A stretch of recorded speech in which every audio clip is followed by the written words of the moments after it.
নমস্কার বন্ধুরা, আজকে আবারও চলে এলাম নতুন একটি রেসিপি নিয়ে। আজকে আমি বানাবো লোকাল ট্যাংরা মাছ দিয়ে এরকম মিক্সড একটি ঝোল।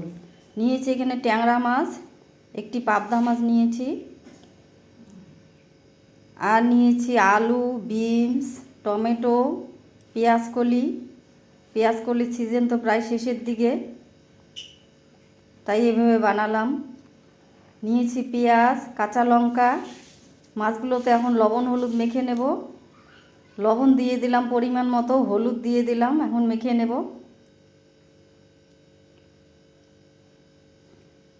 ভালো করে মেখে নেব, সবগুলো মাছে যেন ভালো করে লবণ হলুদটা লেগে যায়। কড়াইয়ে সরিষার তেল দিয়ে দিলাম। মাছগুলো এখন আমি ভেজে নেব। এগুলো একদম টাটকা তাজা পুকুরের মাছ। এইভাবে সবগুলো মাছ দিয়ে দিলাম আমি। সাবধানে উল্টে পাল্টে ভেজে নেব। ভাজা হয়ে গেছে, এখন নামিয়ে নেব। পাবদা মাছটা এখন ভেজে নেব। এটা আমার ছেলের জন্য, ও ট্যাংরা মাছ খায় না। মাছ ভাজার তেলেই দিয়ে দিলাম পেঁয়াজ, কাঁচা লঙ্কা যখন একটু ভাজা ভাজা হয়ে যাবে, তারপর দিয়ে দেবো কেটে রাখা আলু। আলুটা দিয়েও বেশ কিছুক্ষণ ভেজে নেব। আলুটা একটু ভাজা হলে তারপর দিয়ে দেবো কেটে রাখা বিনসগুলো।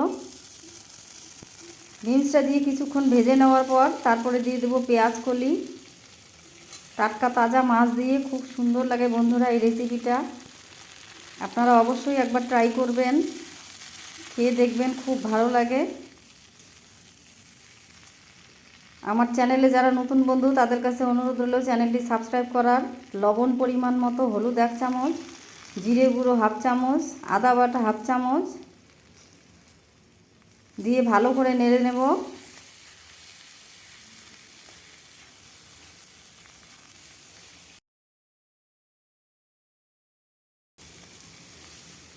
খুব সুন্দর লাগে এরকম মাছের ঝোল বানালে।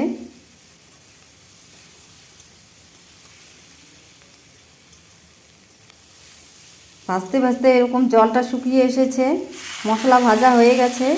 মশলা কষানোর জন্য দিয়ে দিলাম সামান্য একটু জল।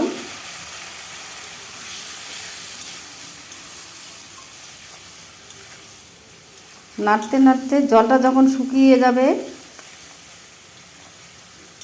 দেখুন, তারপর দিয়ে দেবো সামান্য একটু চিনি, টেস্টটাকে ব্যালেন্স রাখার জন্য।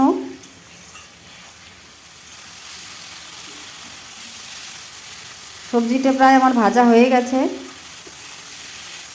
দেখুন এইভাবে তেল ছেড়ে এসেছে। তারপর দিয়ে দিলাম গরম জল ঝোলের জন্য।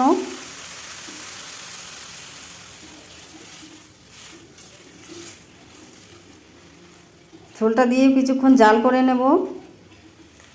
তারপর দিয়ে দেবো ভেজে রাখা মাছ।